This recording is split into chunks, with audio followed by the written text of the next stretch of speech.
Waalaikumsalam. Silakan. Sendiri? Iya, sama teman.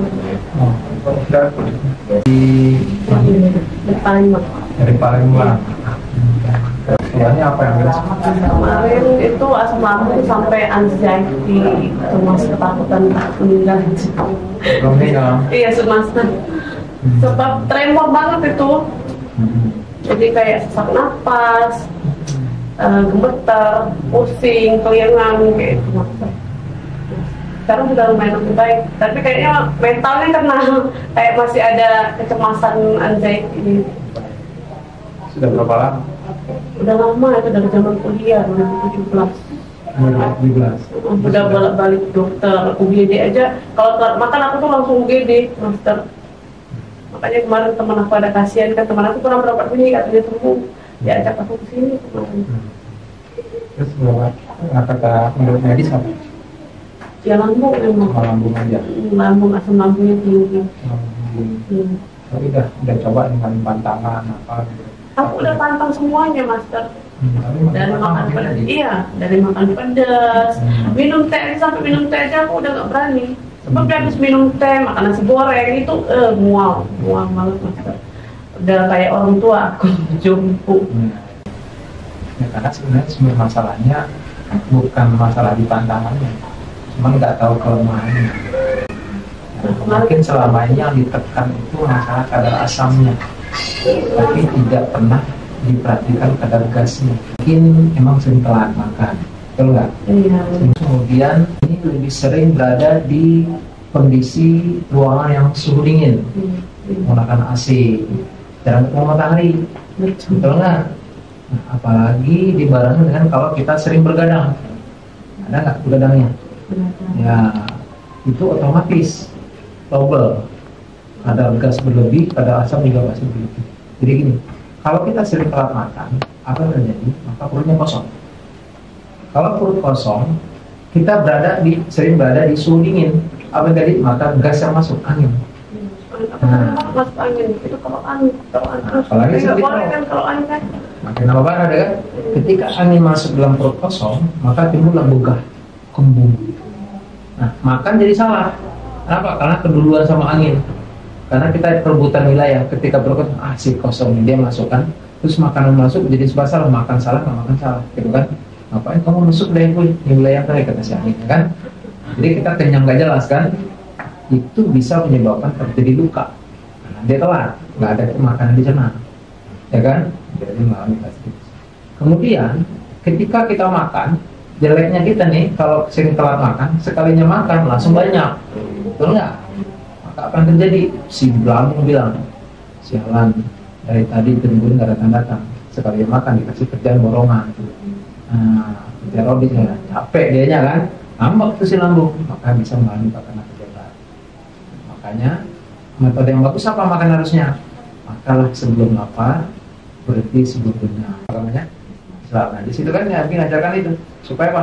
Supaya jangan sampai kosong banget. Yang kedua, kalau udah kenyang, kalau udah lagi makan jangan terlalu kenyang, karena keberatan di lambungnya. Itu yang diterapkan oleh orang Jepang, disebut metodenya hara hachibu. Dia berhenti sebelum 80%. Nah, kenapa orang-orang di Okinawa di sana makan apa usia mereka panjang-panjang? Karena cara makan seperti itu. Mereka tuh makan nggak pernah makan sebelum 80%, berhenti sebelum 8. Itu ya, apalagi makannya banyakkan karbo. Udah mau makan langsung makan nasi goreng. Tapi ini aku makannya karbo semua, mas. Nah itu dia, karena karbo Kalau itu makan nasi rasanya badan ini gemeter gitu. karena itu tradisi orang Indonesia.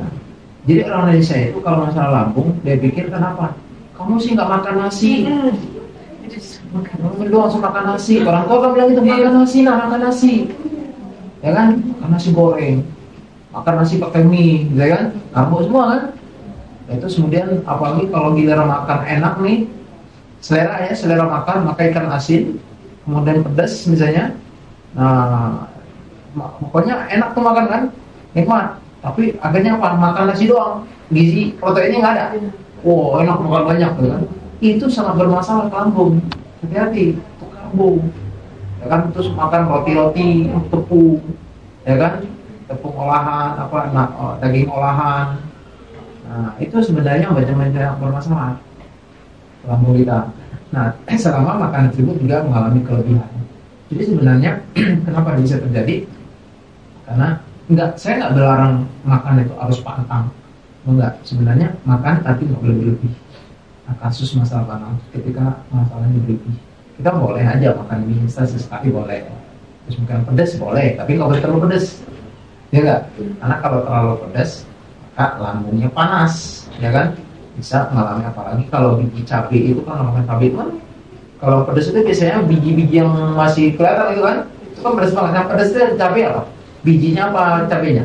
Bijinya, coba hindarin bijinya, nggak bakal pedas kan? Nah, itu bisanya panas lambung kita. Itu bisa mengalami gastritis. Bisa juga si biji cabai ini kan nggak bisa dicerna, akhirnya lari ke usus mampet, bisa menyebabkan usus buntu. Nah, operasi kemarin tuh. Jadi itu terlalu banyak makanan yang garing-garing, yang keras, yang dicerna dengan baik, akhirnya ususnya kotor, mengalami usus buntu. Nah, itu jadi masalah. Pasti. Jadi semua makanya sumber dari tadi. Nah, yang kedua yang bilang tadi, makanan tadi banyak ada kandungan asam, ada kandungan gas. Nah, makanan banyak mengandung gas apa? Contoh durian, ketan, nangka, tape, minum bersoda. Nah, kalau kita senang minum bersoda, alkohol, misalnya minuman kemasan, nah itu banyak kandungan gasnya. Nah, gasnya itu bersoda itu sangat, nantinya itu berbahaya dalam tubuh kita. Kenapa? Gas ini yang sedang tadi, di samping gas dari udara juga ya, dari kipas angin tadi, AC, kipas angin tadi dikerok nih. Kalau udah dikerok, otomatis pori-pori kan melebar, buka dia. Nah, kita berharap sih tujuannya ngeluarin angin. Pada dasarnya nggak ngeluarin angin, justru mempersilahkan angin. Tapi setelah itu agak enteng. Kata situ seenteng saat itu, tapi kejadiannya setelah itu makin sering nggak masuk anginnya. Iya, makin sering. Makin sering kan? Iya. Artinya kita berantem sama angin. Makin dikerok, makin masuk angin, siaran masuk lagi gitu. Kenapa? Karena dibuka. Sama kita ngucapin selamat datang angin. Silakan masuk. Malah yang keluar dulu sebentar ya, yang lain mau masuk nih, silakan. Masuk angin, Mas. Nah, akhirnya apa? Ya karena sering berada di suhu dingin tadi. Kenapa akhirnya situ ngambil tindakan kerok? Karena ketika suhu dingin, muatan dingin apalagi di bawah 30 derajat Celcius, maka terjadi kelembapan kulit ini, maka darah kita jadi beku. Padahal pada sakit, pada pegel. Benar nggak? Ketika pegel, maka kita kerok. Harapan kita supaya diurai, tujuannya kerok. Tapi sebenarnya justru pori-pori makin lebar. Angin nggak keluar sebenarnya.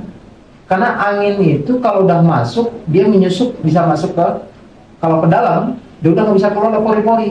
Karena udara itu atau angin itu masuk keluarnya dari mana? Itu lewat sendawa sama buang angin ke bawah. Jadi bukan lewat pori-pori.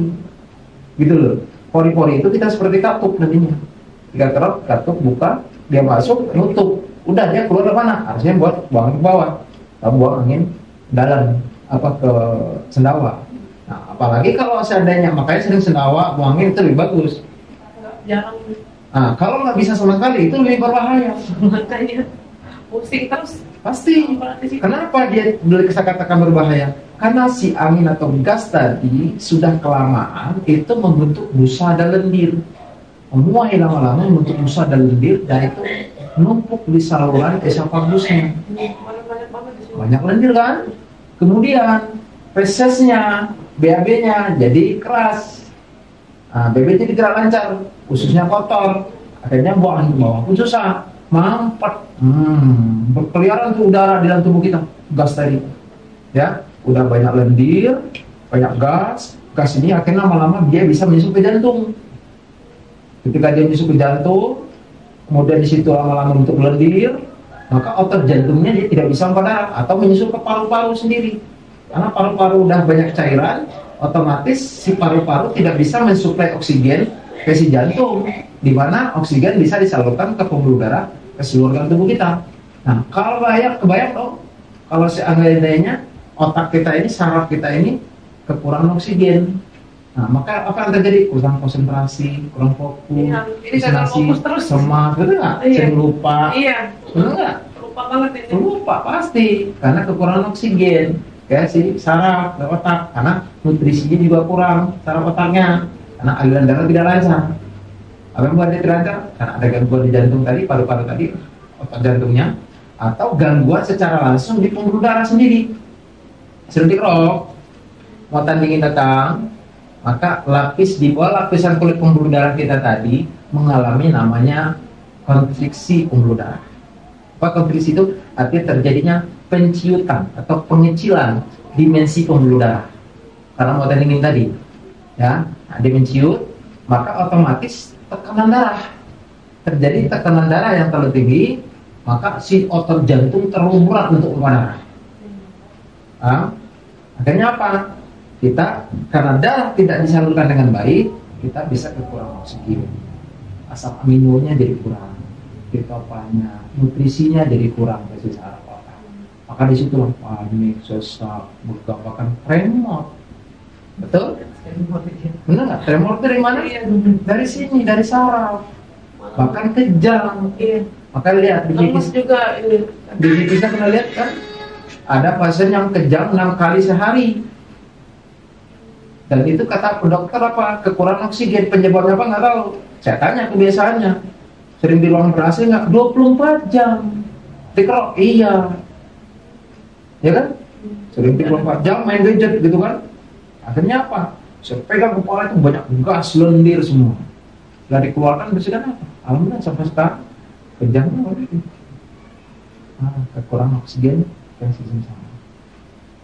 Apalagi ditambah lagi kita mantang. Nggak mau makan yang berlemak, nggak mau ke santan, nggak mau makan daging-daging, apa soal tinggalin itu semua kan? Karena lebih semakin dipantau makin tambah parah, otaknya semakin parno. Parno. Bener nggak? Bener. Itu kejadian yang karena kurang nutrisi si otaknya. Karena otak butuh kolesterol, otak butuh protein, butuh asam amino. Ini banyak orang kayak karena itu aja master makanan aku. Itu dia, apalagi yang lebih sadis lagi karena sebab putih semuanya, nggak mau makan apa-apa, tambah parah. Iya, itu aku makan nasi putih aja. Itu tambah parah nasi putih aja aku. Akhirnya apa? Masalah dengan neuronnya, ya, tidak ada keseimbangan antara pikiran dan perasaan kita. Tapi karena lambung tadi tidak sehat itu. Ya, itu kan lambung yang nggak sehat, cara kita nggak benar tadinya, kita nggak bisa mengenali masalah lambung kita tadi, ya, karena kita terlalu didoktrin kalau masalah lambung itu selalu ujung-ujungnya apa? Tinggalin pantangan. Padahal nggak itu masalahnya. Iya, kata dokter harus kontrol gitu biar kumat. Nah, kalau bagi saya makanan itu nggak perlu batang, yang penting jangan berlebih, saya bilang. Karena tubuh kita ini pada dasarnya sudah punya filternya sendiri. Selama, walaupun kita nih katakan makanan kita itu tidak baik misalnya, selama dia tidak, kadarnya tidak berlebih, ya, dia bisa memfilter. Kita punya liver, kita gunakan untuk membersihkan itu. Kita punya empedu untuk mengurai kalau lebih lemak, otomatis lemak itu akan dipecah oleh empedu. Tapi kalau udah berlebih, over dianya, nggak sanggup. Masalahnya cuma di situ kan? Nah, ditambah lagi masalah yang lebih beratnya apa? Kita punya liver untuk memfilter, membersihkan toksin dalam tubuh kita. Kita tidak memanfaatkan dengan baik, tidak bekerja dengan efektif. Akibat apa? Karena kita sering bergadang. Betul nggak? Liver itu efektivitas bekerjanya di malam hari bisa kita tidur puas. Nah, ketika dia tidak bisa membersihkan itu, membersihkan tubuh kita, maka terjadi penumpukan toksin. Salah satunya kadar asam. Kan? Juga kurang oksigen sebenarnya. Itu jadi masalahnya. Makanya bergadang salah satu yang paling saya larang. Kalau enggak, saya suruh Roma Irama untuk melarang. Dan nyanyi juga nggak dengerin. Bener. Kita mau tidur, mau makan vitamin apa juga, tapi kalau tidurnya nggak benar, sama juga. Jadi kunci sehat itu apa? Pola makan, ya, ingat pola pikiran, pola tidur. Betul nggak? Nah, kalau udah pola tidur terganggu, ditambah lagi kalau kitanya misalnya stres, pikiran yang lain itu makin namanya, ya. Karena stres itu bisa menyebabkan oksidasi kalau kita merusak sel kita. Itu banyak penumpukan toksin. Pikiran juga mas. Ya. Karena kemarin sering kambuhnya kayak gitu, jadi ketakutan itu masih ada ya. Jadi gini, ada orang berawal masalah dengan pikiran, akhirnya masalah dengan lambung. kemudian malah terus muter di situ, ya kan? Kayaknya aku dari lambung kepikiran ya. Nah, ada yang dua, mulai dari lambung dulu. Dari lambung Nah, kayaknya. dari lambung itu apa ya? Saya bilang tadi kadar gas yang berlebih tadi. Maka itu menghambat oksigen ke otak kita kan? Nah itu akhirnya kita halusinasi pikiran. Terus Percuma. Kenapa? Gak ngaruh. Penyakitnya kan. Kalau masalahnya awalnya dari pikiran, murni karena fisikis, itu bisa kita kendalikan. Tapi kalau masalahnya ada fisik yang mengganggu, nggak bisa. Walaupun bisa kita kendalikan, itu sebatas klep lambungnya, itu boleh. Itu dia penting. Kita pikiran kita kendalikan, kita berusaha happy, kita senang. Biasanya dia nggak naik, kita nggak sesak, asam lambung nggak naik. Kenapa? Karena klepnya stabil. Karena klep ini sangat diatur oleh pikiran kita. Gitu. Tapi gas yang ada dalam lambung kita, asamnya tetap musik. Dia tetap, ayo buka, ayo buka, ayo buka. Ketika kita tiba-tiba cemas, sedikit kaget, ngobong dia. Panik semuanya. Nah enggak? Jadi apa kunci pertama yang harus kita putus? Gasnya harus kita buang. Karena asam berlebih kita buang. Yang penyebab fisiknya. Dengan sendiri nanti otomatis oksigen jalan. Betul nggak? Oksigen, udara nggak jalan lancar, ke sistem saraf, otomatis kita berkurang tuh pikiran-pikiran negatif tadi. Lebih fokus, lebih tenang. Benar nggak? Insya Allah itu akan hilang dengan sendirinya. Banyak faktor, banyak fakta yang saya temukan itu kan dari video-video saya yang habis semua langsung kita hilang, ya kan? Nah, tapi kalau masih ada, berarti fisikisnya masih ada masalah dengan fisikis. Ya, mungkin diputusin pacarnya, ya kan? Atau apa? Itu pokoknya itu penting sekali. Jadi makanya harus ada keseimbangan, ya. Tapi pikiran itu sangat berpengaruh sekali, fisikis sangat berpengaruh sekali. Hal yang paling hebat dalam dirimu adalah jiwa. Jika jiwa sehat, pada musik akan mengikuti.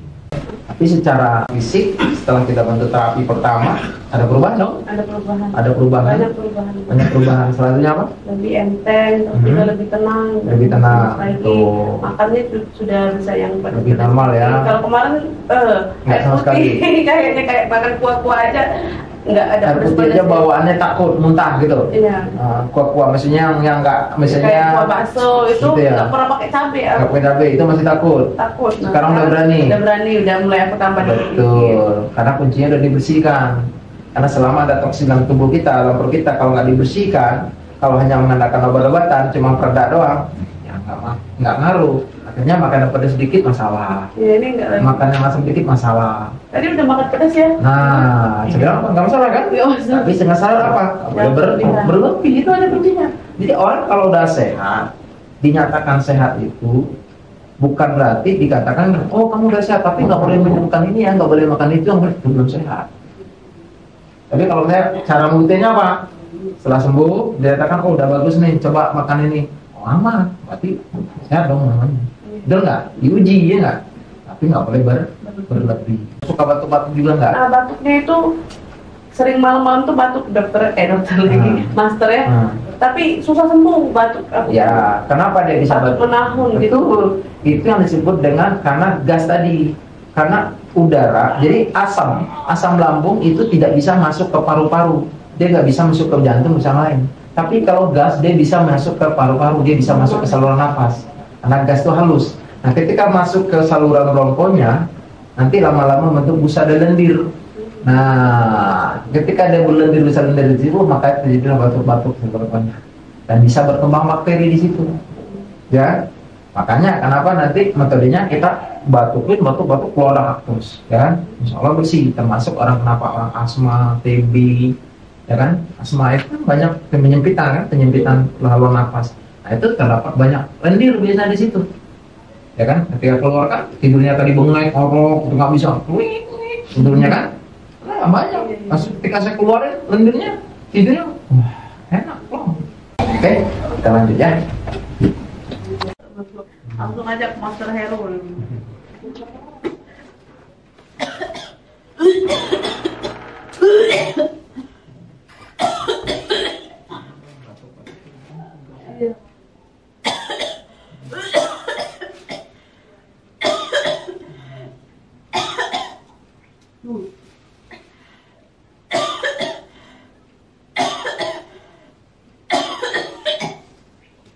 Batuk terus aku. Kalau ini batuknya memang dikeluarin sekalian. Nanti kalau udah bersih dia berhenti sendiri. Selama dia belum bersih dia akan batuk terus.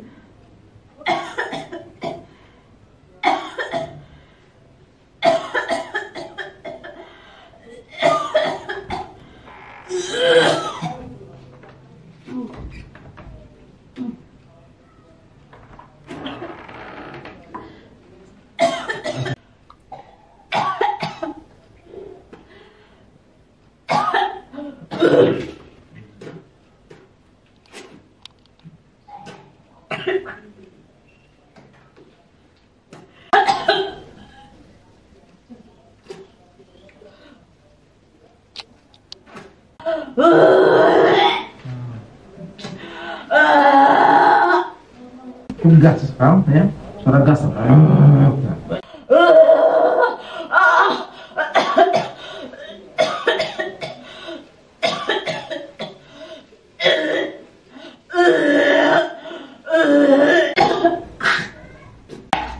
Lagi.